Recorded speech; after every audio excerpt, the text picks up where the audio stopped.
Good evening to you on this Thursday, the 21st of July. I think it's just gone 6 p.m. here in Sydney.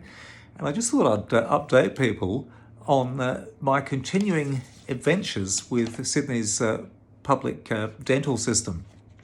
And we do have, apparently, a dental system for people like myself, people who are on a disability support pension. I've recently come out of remission with bone marrow. I've got bone marrow failure, and it's called severe aplastic anemia. I've also obtained a blood victim. So if you followed our videos, you know about that, and you know how important it is for someone with a bleeding disorder like myself, or someone with tainted blood, to actually have dentists. And what I'd explained was that in the last 2 or 3 years, I've had a bunch of broken teeth. 2 of them are broken. One of them I wanted to get treated and was trying to get it done on the public dental system here in Sydney. And eventually, after a couple of years of waiting, I got an appointment at Marrickville. And the day that I went there, they had the appointment was at about, I think, 8:15 that morning. So that's it's a big thing, actually, as I've explained in my previous videos for me, because over this last 3 years, I've actually become disabled. So I have a problem with my neurological problem, and it's not always easy for me to walk, and it takes a bit of planning, actually. I have to I'm a medicinal cannabis patient, and what's happening is that basically is helping me walk and do all that sort of thing. But when it's an appointment first thing in the morning, it can be sometimes quite difficult because it takes me a while to get ready. And I don't know how these NDIS things work, this disability thing. You know, I don't know. There's nothing for me. I voluntarily stopped driving because I was concerned for my safety, because I have fits. Okay, and also I have to take cannabis all the time not to have fits. So I retired from driving. So when I got to that dental appointment at this Marrickville dentist, when I arrived to be told that it had been cancelled. And they said it had been cancelled, and they offered me one of these vouchers, a voucher for $377 or whatever it was, right? And I told them that's the whole problem, was that you'd previously given me these vouchers, and no dentist would do these 2 broken teeth for $377. So I was back to square one, and what do you know, that tooth ended up getting really infected, and I actually got really ill with it. I then went to see a private dentist who put me on some antibiotics. I then went to the Sydney Dental Hospital, where I explained a very nice man called Dr. Ahmed said that he felt this tooth could be saved. And I said to him I didn't want to be mucked around. I've been mucked around a lot as a patient. Ever since I was a tainted blood victim from a kid, I've had a lot. We've seen a lot, and I just want to, I don't want too much nonsense. So I wanted to have it extracted, but he persuaded me to have this root canal. He said, no, it won't be too much fuss. There will be a couple of appointments, that sort of thing. He'd get back to me the following Monday. I never heard from him again. Instead, some students at the Sydney Dental Hospital got back to me. I went there. They started, apparently, on one of these teeth, drilling into it. It's got a ring or something, a cap, is it? I don't know. It's been there for some months now. And they said they were going to do the stage 1 or stage 2 of this root canal 2 weeks later. Well, that particular day, I'd arrived at the Sydney Dental Hospital and I'd agreed to one of these rapid antigen tests. I haven't been given the jab. And I think it's fair enough if they want me to do the rapid antigen test. I've got no problem. In fact, I've done them multiple times in the last 18 months. I also agreed to wear a mask, even though I have a breathing impediment, and I wore it just to make the Sydney Dental Hospital feel better, even though it caused me discomfort, right? But when I got there, after filling out their internal QR code system and having been asked on that internal QR system whether I'd been jabbed, I answered what the Sydney Dental Hospital knew, which is why I'd agreed to these rapid antigen tests, which was that I haven't been jabbed. Was all known. Well, as I go through the entrance to go to my appointment, that particular day when I was at the Sydney Dental Hospital, one of the staff at the front said, "Why are you unvaccinated?" And I became upset, and I just said, basically, please get out of my way. Don't breach my privacy, because she said this in with other patients around. And in fact, when I went into the lift to go up to my appointment, another patient got in the lift and said to me, she had no right to breach your privacy like that. And she's actually my witness to this. Okay, I'm very glad that that lady did that. Thank you.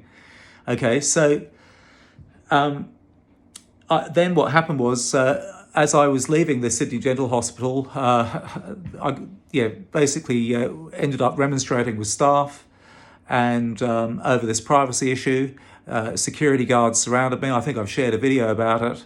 And that day, they cancelled my subsequent appointment after I'd been told, if there's any late, turning up to appointments late or any bad behaviour or whatever, they do this sort of thing. And actually they did. They cancelled my subsequent appointment. Okay? Yeah. And then I was left with this dentist, the student dentist, left a message on my phone. She said, we'll give you some date in July, some spurious date. I'll get back to you. That date never arrived. And then, of course, the Sydney Dental Hospital made all these excuses after I said, this is not good enough. You've breached my privacy. It's what's going on? Now you've cancelled, because I remonstrated over a breach of privacy, you've cancelled my subsequent appointment, which is, in a sense, retaliation. I'm a tainted blood victim. I'm sick of this. I'm sick of this. I shouldn't be going through this. If I was in Canada, if I was in, Europe, the UK, I wouldn't have to go through any of this. They've got dental. It'd all be covered. Wouldn't take years of broken bloody teeth and arguing. And it makes me out to be like a bad patient or a difficult patient. I don't want to be. What I wanted to do was use this because as a way to show people how difficult it is to be me and to be an average tainted blood victim in Australia, a victim of Australia's deadliest medical scandal and biggest cover-up, okay? And I've got it good compared to others in our group. And a lot of them don't want to sacrifice their rights to privacy. I've sacrificed mine ever since I was young. I didn't enjoy it, don't enjoy it. It's cost me dearly. It's cost other people in our group dearly who are brave enough. We've got braver souls out there. We've got people in our group.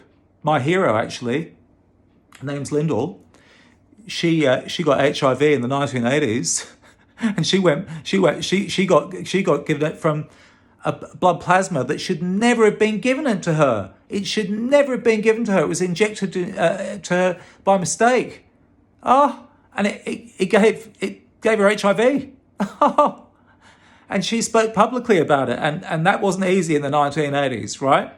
So she has told me that she's had difficulties with the dental services, right? This is someone who's been a victim of negligence, really bad negligence, right? No dentist. This is Australia. Oh, wow. So anyway, basically, I've told the Sydney Dental Hospital, I've told them, listen, I don't know what's going on. It's causing me a fair amount of stress. It's hurting again, this tooth. I don't know what on earth they're doing.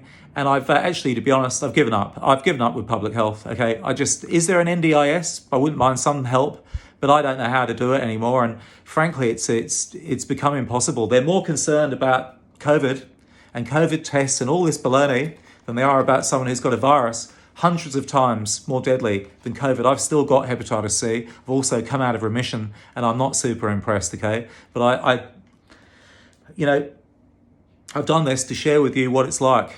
It's been like this for decades for so many of us, right? Well, get this. After I told them, listen, I don't know what's going on, but obviously this is going to go to court. They know that. It's going to end up in court. We're trying to get a royal commission, okay? Hopefully that will come first. But I will have to take it to court, okay? But get this. I get a letter through the post telling me that another appointment's being made for me. It's been confirmed. I had no say in that. And they tell me it's at Concord West, and it was today, and it arrived just the other day, and it was supposedly today. I rang them yesterday to say, what on earth's going on? I can't get to that. How would I get to that? I'm disabled. I'm actually having to adapt, okay, to this. Because as my condition evolves, I'm getting less and less function. And so suddenly they want me to traipse all across Sydney to somewhere I've never been. Yeah, and I think that's more to cover their backsides than that is about caring about doing their job, what their taxes are for, right? Because they probably think they're in trouble. Listen, I don't want any trouble. I'm not interested in money, compensation, craps. We need it for people in our group. Oh, yes, we do. They've lost millions of dollars, some of these people, but I was a kid when it happened to me. I didn't lose a multi-million-dollar career. Okay, but there's people in our group that bloody did. So we've got to get them compensation and their families. But listen, I just want to get some treatment. I don't want to cause anybody any trouble. And that's the real truth of me. So this weird appointment came, right? That was for today, right? Now get this. You got to hear this. So if that wasn't weird enough, I get this on my phone message. Now that one was an appointment to go to Concord West. Okay, now listen to this one. This came in today on my voicemail. Hi, I'm calling from Sydney Dental Hospital in regards to your booking today at 11. Unfortunately, students are away. Please call us back on 9293 33163 rebook. Thank you. Did you hear that? She said, hi, I'm calling from the Sydney Dental Hospital about your appointment today. Well, is today at 11 a.m. Now, hold on a second. They've now sent me this other letter saying I had an appointment at 11 a.m. at Concord West. But here they are telling me there was this other appointment at 11 a.m. 11 a.m. Hi, I'm calling from Sydney Dental Hospital in regards to your booking today at 11. Unfortunately, students are away. Please call us back on 9293 331. So there you go. So now, so there are two appointments. One's at Concord West. One's at the Sydney Dental Hospital in Surrey Hills. But unfortunately, guess what? I told them, rang them up yesterday, said, listen, what's this appointment? I never made that. Well, today they ring me up to tell me, guess what? They've cancelled it. The students aren't available today. Listen, I don't know what's going on, okay? Thank you, anyone who's followed these videos that I've been making. Thank you very much. I really do appreciate it. And I just want you to know, I actually, I am Australian. I may sound like I'm more British or whatever, the accent. That's a hangover from the fact that, I think I was 4 when I arrived in Australia. I've come from Scottish and Welsh heritage, but, some aspects you can't shake. But I'm Australian, and let me tell you something. I find this all a bit bizarre, and I'm not into it. So what I'm going to do is I'm going to try and pay. I'm going to get it all, pay for it all myself.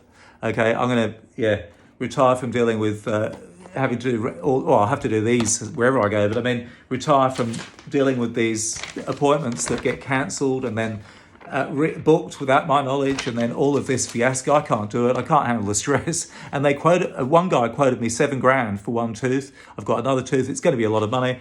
I'm pretty ill. So I am going to try and make money. I don't want to get donations for my teeth. I want to pay for it off my own steam. However, we do have people in our group who are desperately poor, and we need to get them lawyers and get someone fighting for them, and all sorts of things need to happen. So we did recently share the fact that we are asking for donations. We do have that. You can donate to us. I don't know if that comes out correctly on screen. Be the light, that's what we're saying, because we have so many people doing it so tough in this group, people infected with HIV and hepatitis C as a result of blood transfusions or blood treatments, right? But going forward, I'm going to have to do something. And I thought, well, what will I do? Maybe I'll start this podcast called Join Higher Venture, and I'll try and sell something off the podcast maybe. I thought I could try and sell something that is integral to me, something that is connected to me that I can back. And actually, do you know what that is? It's actually vitamin C. I don't know. I'll be looking at that, because vitamin C is something I have taken for years and years and years. And there's been quite a lot of people who've had contaminated blood. They've had varying fortunes. Unfortunately, there's been a lot of people who've died from our group. But perhaps if there's been one thing that I have found that's been beneficial, there's been a couple of things, but there is this one thing, vitamin C, really, really has been very good. It's got me out of some binds. Actually, one time I really came close to death, and I turned the corner with vitamin C, so it's not to be underestimated. And I thought maybe going forward, I don't know, a good quality, if I could make source a really good quality Australian. I want it to be an Australian source vitamin C. with all these supply chain things, and just with, do you know, like I think the largest amount of vitamin C vitamins is made in China, and they've got some potential manufacturing concerns, in my opinion. I wouldn't be happy. I don't take vitamins made in China. I prefer vitamins made from Australia, or where if it's say Europe or somewhere, that would be my choice. But yeah, maybe I could do something like that going forward. I'm going to do that to raise the money to pay for my teeth and a few of these medical things. And eventually I do think that there'll be hopefully a Royal Commission, and hopefully I won't have to, and other patients like myself won't have to go out there and do whatever. I'll have to tell the Centrelink, they'll have to cancel my pension or whatever, because they'll probably try and throw me in jail. Don't worry, that'll never happen with me. No, everything's going to be done absolutely right. Because, it's always been about the right thing. We just want justice, and you can support justice by going to the link in our bio, clicking that link, supporting a Royal Commission, or the link associated with this video. And thank you for listening. I think this is the completion of my dental journey. They've left me with this cap here. I don't know how long I can be left with that. I don't know if it's dangerous. They're crazy. Okay, the public health system in New South Wales, and from what I've heard around Australia, is absolutely crazy. It was bad enough before COVID. Okay, medical errors counted for like one of the leading causes of death in Australia, which is also covered up. But once COVID came in, that was the marbles, the smart bomb that blew our system apart. The health care system in New South Wales, the Sydney Morning Herald, the investigative journalist Carrie Fisher just produced a wonderful investigative piece talking about the problems of regional health and some of the cover-ups and some of the preventable deaths, avoidable deaths. I mean, truly, people dying from routine tests that shouldn't even have any danger associated with them. Terrible stuff, okay? And then the cover-ups. So I actually don't trust the public dental side. No, I actually don't. No thanks. I've had a look. Yeah, I don't know what they've done here or what they've left me with, but I'm going to go and get that money and pay for it myself. And I hope you can tune in soon to my new podcast. Well, when I say soon, whenever I get it ready. It's called Join High Adventure, and I really do hope you can listen soon. Thank you.